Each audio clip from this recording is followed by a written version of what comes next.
Oh!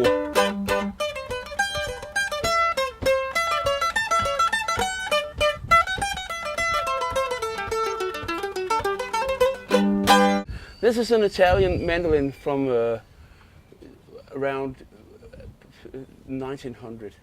Yeah, So it's quite old. It's very old. It's so old that maybe I shouldn't have brought it this far away from home. Yeah. This is a traditional Italian bowl back mandolin, Italian style, which is I don't know if you can see this. It's very elaborate and very. It takes a lot of work to make these. Nowadays, most mandolins are made with a flat back. Yeah. It's just easier to make, but this one has a very deep and rich sound. Yeah. So this was what I was looking for when I found it. Yeah. That had a nice sound to it. Yeah, and also an Italian flavor. I'm a musician, and I was booked to be in a play. Is that what you say? A theater play? Yeah. And I was part of the band. Yeah, but I was on stage. Oh, okay. Yeah, and the whole idea of the music was meant to sound Italian. Yeah. So, being a mandolin player, I was looking for a mandolin with that this look and that sound. Yeah. So I searched the whole of Denmark. So I found this beautiful. I just saw a picture of it in an ad.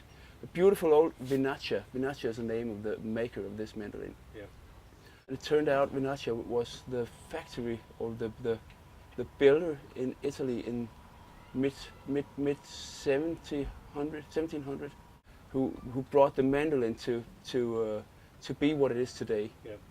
So of course I was interested. Yeah. So I went and saw these people, very sweet elderly couple. Well, the story was that this mandolin had belonged to his father. His father was a sailor, and he had sailed in Europe during World War I. World War I. Yeah. Okay. So we were in 1914 to 18. Yeah. He was a young sailor, and he so much wanted a mandolin, but he wanted a real good Italian one. Yeah. And he was anchoring with his boat outside of Napoli. They weren't allowed to get in the harbor because they were carrying some cargo that was. This was wartime. Yeah. So the story goes, and it sounds almost incredible, but I buy it because that's what the son told me. Yeah. That he swam ashore during the night and found the mandolin workshop and swam back to the boat with the mandolin on his head. And so this mandolin stayed with him for the next 10 years. He was a sailor. He was all around the world with this mandolin.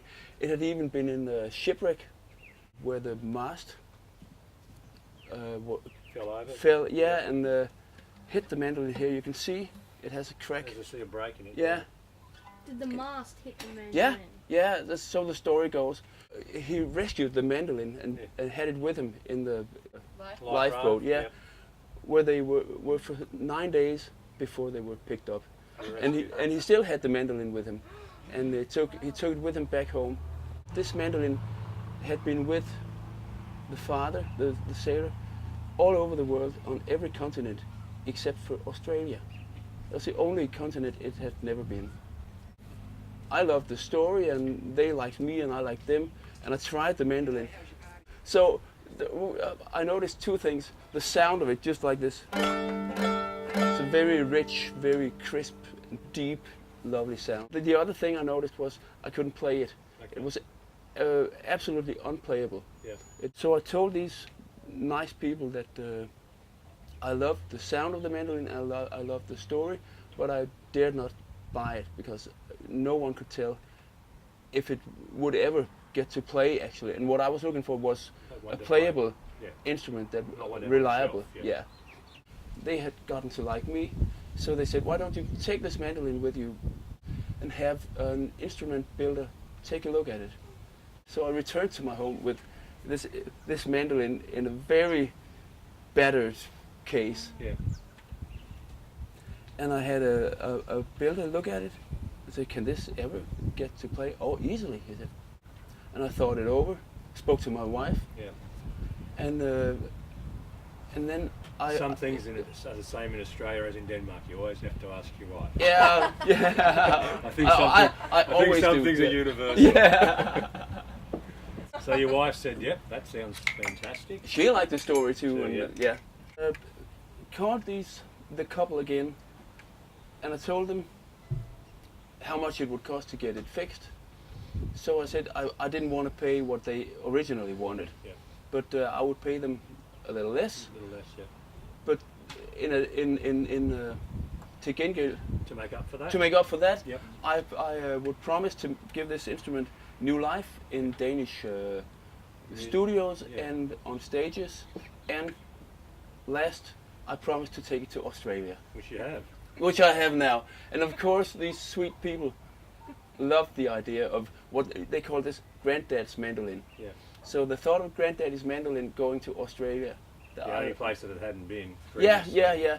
So it's after like 100 years, it's come full circle, or it's finally been all around the world. So that's the story of the mandolin.